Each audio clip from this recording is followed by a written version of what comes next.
आइए आज हम ह्यूमन एक्सक्रीटरी सिस्टम के बारे में बात करेंगे। तो 10th क्लास में जो लाइफ प्रोसेस एक चैप्टर है उसमें बहुत इम्पॉर्टेंट सबसे लास्ट वाला टॉपिक है। और एक्सक्रीटरी सिस्टम में देखिए एक तो किडनी आता है और किडनी के अंदर उसकी जो सेल होती है नेफ्रॉन, उसको हम इसके अंदर पढ़ते हैं।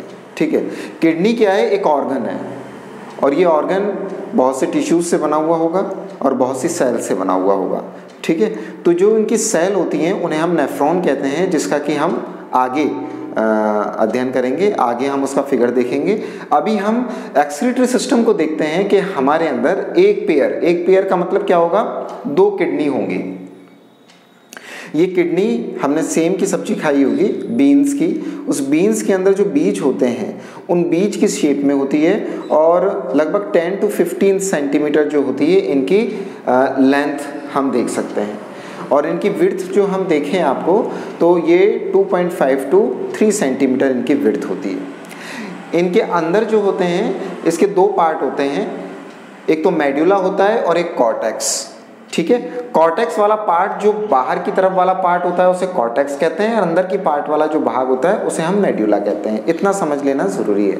नेफ्रॉन्स जो हैं वो दोनों पार्ट में होते हैं, उसका कुछ भाग जो है वो कॉर्टेक्स में आता है और कुछ भाग जो है मेडुला में आता है। और बहुत से नेफ्रॉन्स इसके अंदर पाए जाते हैं। आप देखिए कि लगभग करोड़ों के करीब नेफ्रॉन्स इसके अंदर होते हैं जो कि हमारे ब्लड को प्यूरिफाई करने का काम करते हैं। ये आपको समझ लेना चाहिए।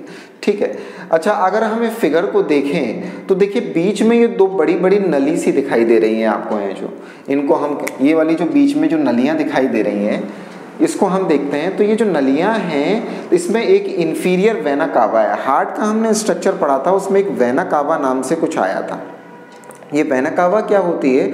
जो हमारा CO2 रिलेटेड कार्बोनेटेड जो ब्लड होता है, जिसे हम इम्प्योर ब्लड के नाम से जानते हैं, उस ब्लड को वापस से हार्ट में लेके जाती है। ठीक है, राइट एट्रियम में लेके जाएगी पहले, ठीक है, और उसके बाद में वो राइट वेंट्रिकल में होता हुआ लंग्स में चला जाएगा। ठीक है, ये हम इम्प्योर ब्लड की बात कर रहे हैं इस समय जो। तो इम्प्योर ब्लड को लेके जाने वाली ये है जिसे हम इन्फीरियर वेना कावा कहते हैं। ठीक है, अच्छा ये दूसरी जो लाइन है ये डॉर्सल एरोटा है। डॉर्सल एरोटा का काम क्या होगा?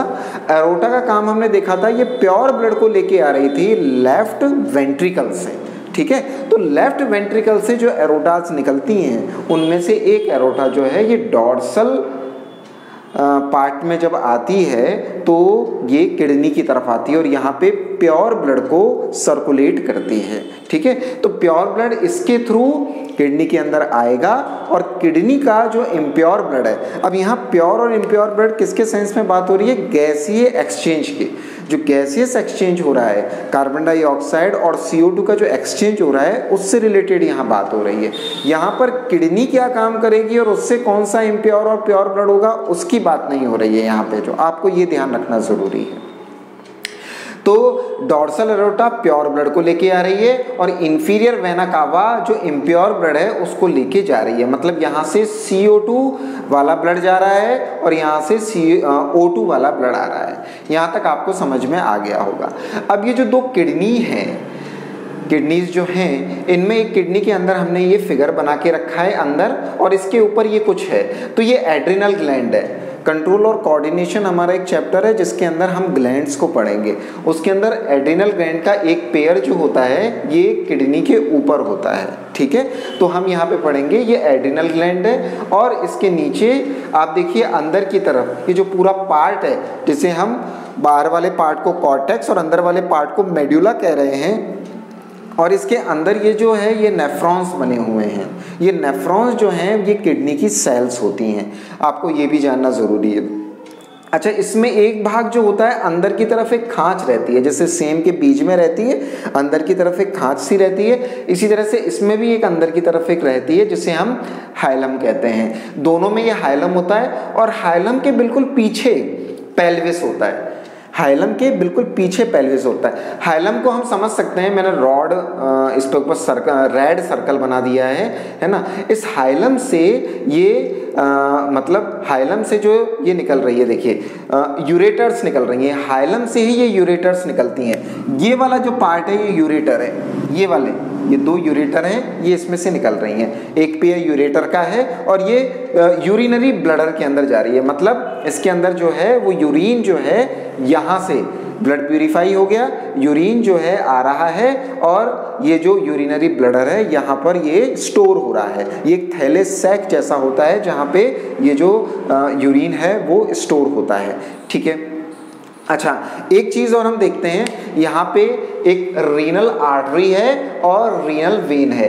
तो अरोटा तो बहुत मोटी मोटी हैं जिनमें कि बहुत ज़्यादा ब्लड रहता है। अब ये जो ब्लड अरोटा है ये आर्टरी के अंदर कन्वर्ट हो जाती है। तो जो आर्टरी किडनी के अंदर जाती है, किडनी का एक नाम रीनल भी है, ठीक है ना। तो जो आर्टरी किडनी के अंदर आती है उसे हम रीनल आर्टरी कह देते हैं। जो आर्टरी किडनी के अंदर जाती है, और ये क्यों जाएगी?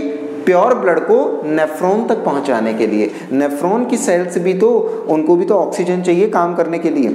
मेटाबॉलिक रिएक्शन जितनी भी होंगी उनको करने के लिए आपको ऑक्सीजन की ज़रूरत है, ठीक है, क्योंकि उनसे एटीपी बनते हैं और यहाँ पे एटीपी बहुत ज़्यादा मात्रा में चाहिए क्योंकि ये यूरिया को अलग कर रहा है ब्लड से, तो ये बहुत ज़्यादा काम करता है। हमारी जो किडनियाँ हैं वो 24 आवर्स वर्क करती रहती हैं। जैसे हमारा हार्ट वर्क करता रहता है ऐसे ही हमारी किडनी भी वर्क करती रहती हैं, ठीक है।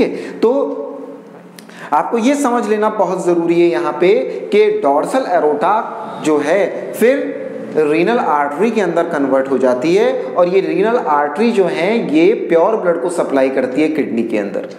बात समझ में आ गई आपको? अच्छा, और एक बात हमें रीनल वेन्स, तो हमने क्या पढ़ा था हार्ट के अंदर? हार्ट के अंदर हमने एक चीज़ पढ़ी थी कि कैपिलरी वेन के अंदर कन्वर्ट होती है और वेन जो है वो वेना कावा के अंदर कन्वर्ट हो जाती हैं, ठीक है। तो यहाँ पे जो कैपिलरीज होंगी इनके अंदर, वो कैपिलरीज रीनल वेन के अंदर कन्वर्ट हो जाएंगी बाहर की तरफ, और रीनल वेन जो है वो कन्वर्ट हो जाएगी इंफीरियर वेना कावा से, वो जुड़ जाएगी, वो उसके अंदर जुड़ जाएगी। तो इंफीरियर वेना कावा से जुड़ने के बाद में इंफीरियर वेना कावा में क्या होगा?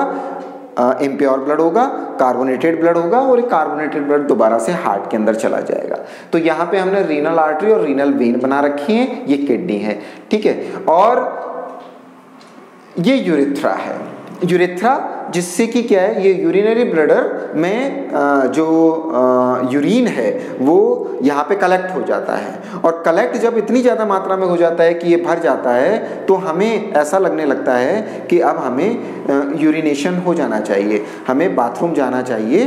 तो तब यूरेथ्रा के थ्रू हम बाथरूम जाते हैं। हम ये मूत्र मार्ग कहलाता है हिंदी के अंदर, ठीक है। अच्छा, तो हमने यहाँ पे अभी देख लिया किडनी को, हमने ये ह्यूमन एक्सक्रीटरी सिस्टम को हमने एक बेहतर तरीके से समझा कि यहाँ पे इंफीरियर वेना कावा और डॉर्सल एरोटा, इसके अलावा एड्रिनल ग्लैंड ऊपर की तरफ, रीनल आर्टरी, रीनल वेन और यूरेटर जो कि 1 पेयर होते हैं। उसके बाद में किडनी के अंदर कॉर्टेक्स और मेड्यूला जो कि अंदर जो इसका नेफ्रॉन्स हैं उनको डेवलप करते हैं। पेल्विस रीजन, इस पेल्विस रीजन से ये यूरेटर बाहर निकल रहा है, पेल्विस रीजन के तुरंत बाद से यूरेटर बाहर निकलने आ जाता है और इसको हाइलम कहते हैं, जो कि यहाँ पे खांच होती है, और ये इंफीरियर वेना कावा है। तो इस तरह से हमने इस फिगर को बहुत अच्छी तरह से इस समय समझा।